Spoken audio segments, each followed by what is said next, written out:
Jadi hidayah itu jangan ditunggu. Jangan ditunggu. Jangan ditunggu. Tapi kita cari. Ya. Oh. Kita harus proaktif.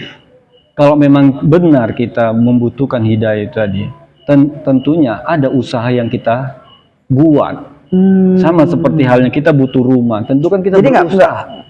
Nunggu hidayah nggak gitu? Tidak. Nggak boleh? Tidak. Oh. Jadi hidayah itu harus kita cari. Jangan kita menunggu.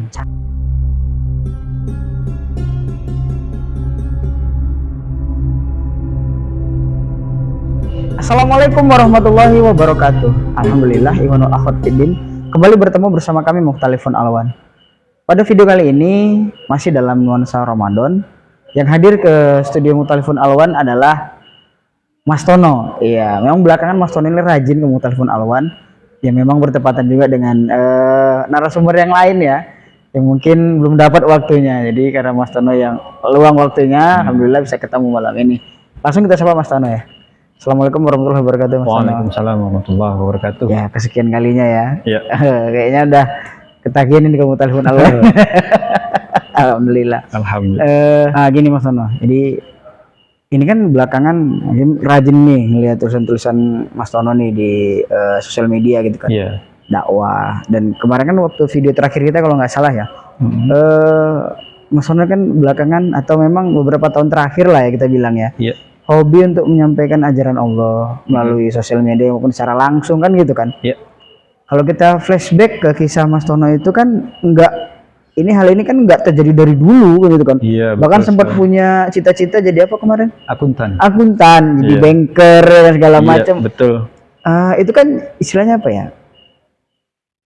Beda dengan yang sekarang dijalani kan gitu kan. Iya. Pasti lo merasa ada satu momen di mana Mas Tono tuh yakin ini jalanku kan gitu. Iya. Ini yang harus kutekuni, ini yang kusedusin. Iya. Nah, kalau hakim nyebutnya itu hidayah. Betul. Gitu kan. Ini hakim nyebutnya. Nah, yang mau hakim tanya, menurut pandangan Mas Tono, hidayah itu apa sih? Oh, iya, Itu. iya. Baik. Assalamualaikum warahmatullahi wabarakatuh. Waalaikumsalam. Alhamdulillah. Alhamdulillahirabbil alamin. Hadana li hadza wa ma kunna linahtadiya laula an hadanallah. Asyhadu an la ilaha illallah wa asyhadu anna Muhammadan abduhu wa rasuluh la nabiyya ba'da.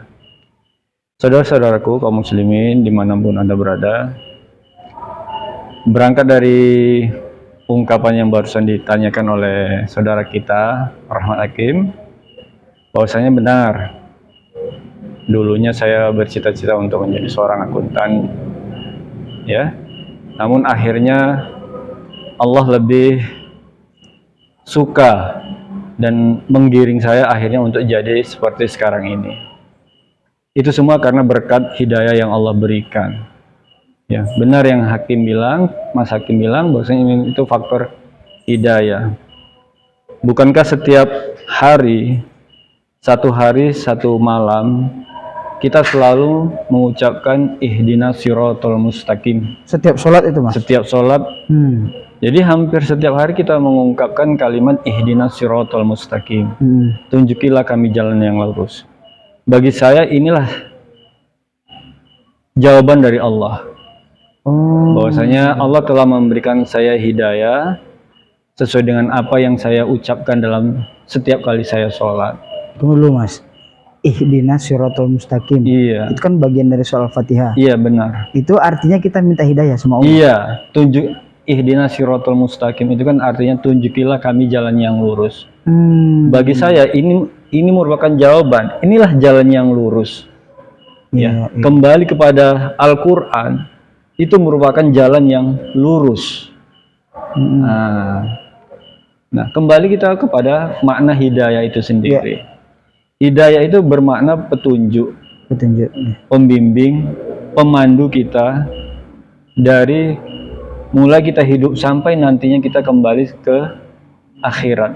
Nah, jadi kita sebenarnya pada dasarnya kita butuh hidayah. Namun dalam kenyataannya tak semua orang membutuhkan hidayah. Kita sebenarnya butuh hidayah. Sebetulnya kita butuh hidayah. Tapi kenyataannya tak semua orang butuh hidayah. Kok bisa gitu? Mari kita lihat di surat Al-Insan ayat 3. Oh iya benar, Al-Insan. Boleh, oh Mas aja ya, boleh ya. Oke. Bismillahirrahmanirrahim. Inna hadaina. Sesungguhnya kami telah memberi hidayah kepadanya, kepada manusia.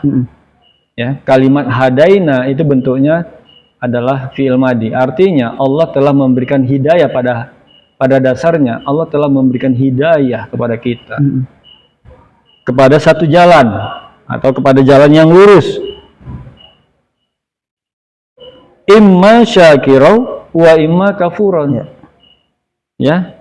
Namun ya ada yang bersyukur dan terkadang ada pula yang kufur. Ada yang bersyukur, ada yang kufur. Syukur ini artinya dia menerima hidayah itu dengan baik. Sementara kufur itu artinya dia menolak hidayah yang telah Allah berikan kepada dirinya. Ya. Kembali lagi kepada kata hadaina. Hadaina itu Allah memakai kalimat kami. Itu artinya Allah memberikan hidayah tidak secara langsung. Bisa jadi lewat ustadz, para da'i, lewat perantara-perantara. Jadi terkadang kita nggak menyadari bahwasanya apa yang disampaikan para ustadz dan juga da'i itu merupakan hidayah. Terkadang ini yang tak disadari. Jadi seakan-akan Allah belum memberikan hidayah, padahal Allah sudah memberikan hidayah kepada kita. Iya. Nah ini dia persoalannya kan gitu. Nah, kadang gini juga Mas Tono. Iya. Mungkin apa ya? Ada salah persepsi atau salah pemahaman dari kita lah gitu, memahami tentang hidayah itu. Yang kalau menurut penjelasan Mas Tono tadi kan sebenarnya hidayah itu udah ada sama kita. Sudah. Karena ayat ini juga ngomong gitu kan. Setelah kami hidayahi gitu. Iya, kami beri petunjuk. Betul. Kan gitu kan. Nah, seringkali orang ketika diajak hari ini lah, ketika ngajak-ngajak kawan-kawan itu kan, yuk ngaji, yuk sholat, yuk gini, ntar lah mendapat hidayah. Nah ini kan kadang-kadang apa ya, yang terbesit di benaknya itu hidayah itu gini, ada satu momen yang langsung itu dia langsung berubah berapa ya, 180 derajat, gitu, yang tiba-tiba rajin sholat, nah gitu, itu yang mungkin jadi persepsi sehingga belum dapat sesuatu itu dibilang benar hidayah jadinya. Iya. Nah itu yang perlu kita rubah, persepsi seperti itu yang perlu kita rubah. Berarti karena memang pemahamannya ini tentang hidayah yang salah sebenarnya, bukan hidayah yang belum datang ya? Bukan hidayah, persepsinya ini yang perlu kita ubah. Bahwasanya hidayah itu kan punya proses, ya, tidak ujuk-ujuk datang, cering kita berubah 180 derajat. Nah, tidak seperti itu. Tapi dia butuh proses. Ada proses yang dia lewati sehingga akhirnya dia merasa mendapat hidayah dari Allah. Ya lewat majelis taklim, sering dia bincang-bincang tentang Al-Qur'an. Ya, dengan orang-orang soleh. Itu merupakan proses yang dimana akhirnya orang tadi mendapat hidayah. Berarti melalui peristiwa juga hidayah ya? Bisa ya? Kadang-kadang orang dapat hidayah dari sebuah peristiwa. Itu kan juga nggak gujuk-gujuk sebenarnya kan? Tidak. Pasti di hati kecilnya itu udah ada keinginan, nah kan gitu kan? Cuman ntar dulu, kena momen itu, itu loh jadi barulah terang gitu kan? Gitu ya. Bahwasanya inilah saatnya, baru itu kan? Sebenarnya udah datang ya itu sebenarnya kan? Terus, tapi dia nafikan, kena itu barangkali peristiwa besar dalam hidupnya, atau sesuatu yang mungkin membangkitkan kesadarannya kan gitu kan. Padahal yang sebelum-sebelumnya juga dia sebenarnya udah pengen ya, itu kan gitu. Betul. Kan? Oh gitu. Jadi itu aja. Jadi Allah sebenarnya sudah memberikan hidayah kepada manusia, kepada jalan kebenaran. Namun terkadang ada yang bersyukur, ada pula yang kufur. Yang bersyukur yang kayak mana nih? Yang bersyukur itulah mereka yang menerima hidayah Allah tadi dan akhirnya dia mau merubah dirinya yang awalnya negatif menjadi positif, yang awalnya dia belum berhidayah ya mengikut hidayah sesuai dengan apa yang sudah Allah berikan tadi. Ya, dulunya dia terjebak dalam dunia hitam, sekarang kembali kepada jalan yang benar. Ya, itu semua berkat tuntunan, bimbingan, petunjuk hidayah yang sudah Allah berikan lewat Al-Quran ini. Gitu. Itulah satu contoh bentuk hidayah yang Allah berikan. Ya, jadi hidayah itu benar-benar berfungsi pada diri seseorang kalau dia mensyukurinya. Tapi kalau seandainya dia tidak mensyukurinya, dia bersifat kufur, menolak, maka hidayah itu tidak akan terasa dan tidak akan bekerja dalam dirinya, gitu loh. Oke. Gini Mas Tono, saya punya keyakinan bahwa setiap orang Islam itu pasti punya Quran di rumahnya. Kalau kita lihat tadi penjelasan Mas Tono itu kan hidayah nggak jauh dari Quran. Dan Quran itu hidayah kan gitu kan, itu udah pasti. Di rumah pasti ada Quran. Bahkan disakralkan gitu kan, di tempat khusus. Saking khususnya, lemari-lemari. Saking khususnya nggak pernah dibuka deh, sampai masih cantik Quran gitu ya kan. Dan pasti kan semua orang Islam pernah dengar ayat-ayat Quran. Itu kan hidayah ya. Betul. Di rumahnya ada, dia kalau keluar juga ada, setiap hari kumandang azan dan lain sebagainya, itu kan hidayah. Kenapa sih orang-orang cenderung atau banyaklah dari kita gitu kok lebih milih yang kufur ya? Kira-kira kenapa tuh Mas Tono? Nah, seperti yang saya ungkap tadi, hidayah itu kan mengalami proses. Kalaulah kita selama ini sudah pandai membaca Al-Quran, siogianya kita tingkatkan. Yang awalnya sudah bisa baca Quran, kita belajar meningkatkan bagaimana kita bisa memahami Al-Quran. Nah, ketika kita sudah paham dengan Al-Quran, disitulah hidayah itu nantinya akan muncul, turun ke dalam diri kita.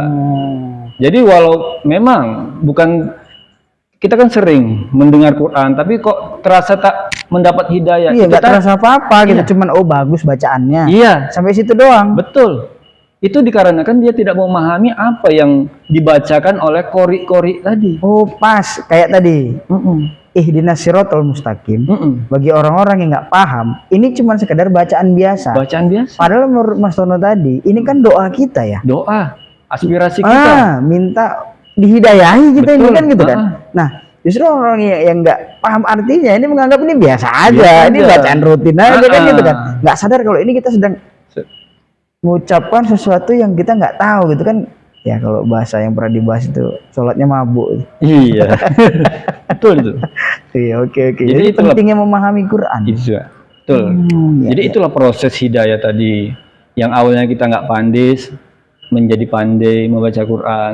Setelah kita pandai, maka tingkatkan lagi, kita coba memahami isi Al-Quran. Dari situlah akhirnya kita mendapat hidayah Allah yang kita damba-dambakan. Kan gitu. Bukankah di surat Al-Baqarah ayat 185 kan juga disebutkan bahwasanya Al-Quran hudal linnas wa bayyinatim minal huda wal furqan. Bahwasanya Al-Quran itu adalah petunjuk, hudal linnas, ya. Jadi petunjuk buat manusia, bukan khusus untuk orang Islam saja. Betul.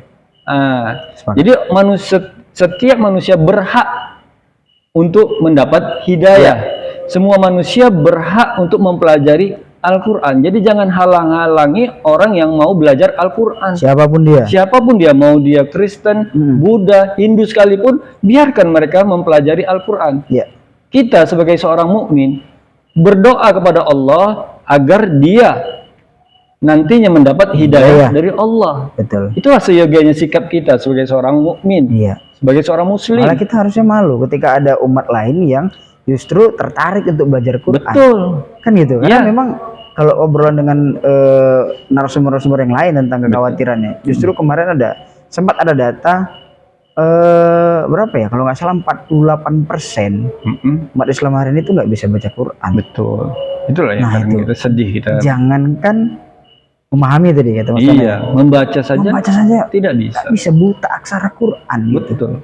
Inilah gambaran umat hari ini kan gitu. Nah, Pak, itulah yang mendasari dia untuk ngomong, nantilah aku belum dapat hidayah. Gimana mau dapat hidayah? Terkadang sering kan manusia ya pada umumnya di saat kondisi terjepit saja dia baru merasakan bahwasanya dia butuh hidayah.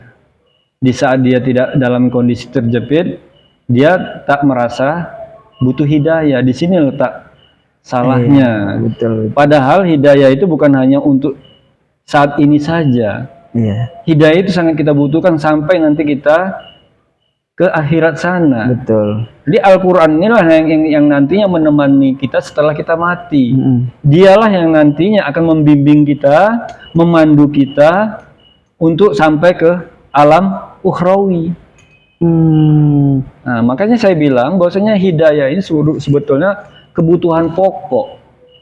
Kalau saya mengatakan ya. Benar. Tapi entahlah mungkin yang lain memandang mana pula hidayah itu kebutuhan pokok. Tapi bagi saya Al-Quran itu, hidayah itu merupakan kebutuhan pokok manusia. Karena hidayah itu tidak hanya berguna di saat ini saja, tapi nanti dia berguna di saat kita kembali menghadap Allah sampai yaumil akhir.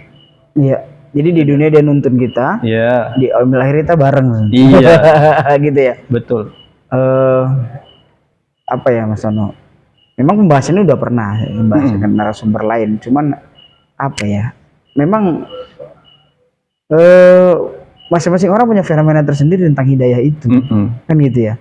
Nah, cuman yang Hakim garis bawahi atau yang sering apa ya, benang merahnya itu memang intens kita atau interest kita terhadap Quran itu masih jauh kali. Kadang-kadang gini, kita juga stuck di mahir membacanya aja nih. Iya. Itulah yang kadang-kadang justru apa ya? Karena kan Hakim dulu pernah jadi qori. Iya. Dulu waktu masih muda. Justru semakin jago bacanya, semakin haus pujian. Iya. Jadi nggak terhidayah. Jujur aja nih. Iya. Ini punya ketertarikan dengan Quran justru waktu kuliah. Cuma diajak agak dipaksa lah sama orang tua untuk belajar. Nah dari situ pelan-pelan, oh ternyata begini. Betul kata Mas Tono. Makin paham, makin ngerti, makin terasa bodoh, makin terhidayahi, kan gitu ya. Betul. Nah kalau Hakim berharap sih makin banyak orang yang melek tentang ini, Mas Tono. Sepakat nggak Mas Tono? Sepakat. Iya kan, yang apa ya, mendekatkan diri dengan Quran dan lain-lain lah gitu. Mas Tono lah mungkin ada kesimpulan atau garis besar dari obrolan kita ini tentang hidayah, kira-kira apa Mas? Jadi hidayah itu jangan ditunggu. Jangan ditunggu. Tapi kita cari. Ya. Kita harus proaktif. Kalau memang benar kita membutuhkan hidayah itu tadi, tentunya ada usaha yang kita buat. Sama seperti halnya kita butuh rumah. Tentu kan kita berusaha. Nunggu hidayah nggak gitu? Tidak. Nggak boleh? Tidak. Jadi hidayah itu harus kita cari. Jangan kita menunggu. Caranya? Ya, caranya seperti tadi. Ya, sering kita dialog dengan ustadz, para ulama. Mungkin kalau belum punya apa ya, kemampuan untuk memahami sendiri, bisa dari orang lain. Bisa, gitu. Dari yang lebih mumpuni gitu. Iya, betul. Itu upaya juga. Upaya juga itu. Begitulah caranya. Dijemput ya. Dijemput. Jangan cuman aku pengen berubah jadi lebih baik, tapi dia hidayah. Enggak seperti itu dia. Jadi hidayah itu harus kita cari, kita upayakan. Kejar lah ya. Harus kita kejar, jangan kita tunggu. Kalau kita nunggu, ya sampai kapan? Padahal udah ada loh. Padahal hidayah itu kan sudah turun tadi kan? Iya. Allah udah ada loh. Hadaina. Allah sudah menghidayai. Kan? Takutnya yang duluan datang bukan hidayah, maut. Itulah yang kita takutkan. Tapi udah habis kan? Udah habis. Jadi masa timingnya sudah habis. Kalau sudah sampai pada proses kematian, berarti habislah kesempatan kita untuk mencari hidayah. Makanya jangan sampai kita keduluan. Takutnya gitu kan, nunggu hidayah malah maut duluan yang datang. Betul. Makanya mulailah dari sekarang kita coba untuk berupaya meraih apa yang kita butuhkan, apa yang kita inginkan. Bila kita memang membutuhkan hidayah, ya jemputlah hidayah tadi, raihlah hidayah tadi, jangan ditunggu. Siap. Pesan yang bagus dari Mas Tono ini.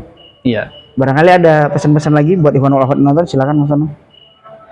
Baik, kaum muslimin dan muslimat. Jadi hidayah itu pada dasarnya sudah sampai kepada kita. Tinggal lagi kita mau tidak untuk mencapainya, meraihnya, atau mengupayakannya. Jika kita tidak berupaya, bagaimana mungkin kita akan mendapatkan hidayah yang kita harapkan. Jadi, dari sini ke depannya, di momen Ramadan ini, marilah kita mendekatkan diri kita kepada Al-Quran, karena Al-Quran itu merupakan sumber hidayah kita, manusia. Al-Quran hudal linnas wa bayyinatim minal huda wal furqan. Jadi dekatkan diri kita dengan Al-Quran, tadaburi Al-Quran, supaya Allah memberikan hidayahnya kepada kita. Semoga kita semua mendapat hidayah dari Allah Subhanahu wa Ta'ala. Amin. Amin ya rabbal alamin. Ya, terima kasih Mas Tono untuk bincang-bincang tentang hidayah. Wah, terkesima sama pesannya tadi, jadi agak gimana ngomongnya. Ya, pesan yang bagus dari Mas Tono ya di momen Ramadan kali ini yang membuat kita siogianya tergugah ya untuk mengejar hidayah, bukan menunggu tadi Mas ya. Bukan. Mengejar hidayah. Jadi semoga di momen Ramadan ini nggak kita sia-siakan, menjadikan momen kita untuk lebih dekat dengan Quran, yang berdasarkan obrolan tadi, Quran itulah hidayah sebenarnya. Itu saja video kita kali ini. Terima kasih telah menonton. Semoga bermanfaat buat kita semua. Binasri minallah fathun qarib. Assalamualaikum warahmatullahi wabarakatuh. Waalaikumsalam warahmatullahi wabarakatuh.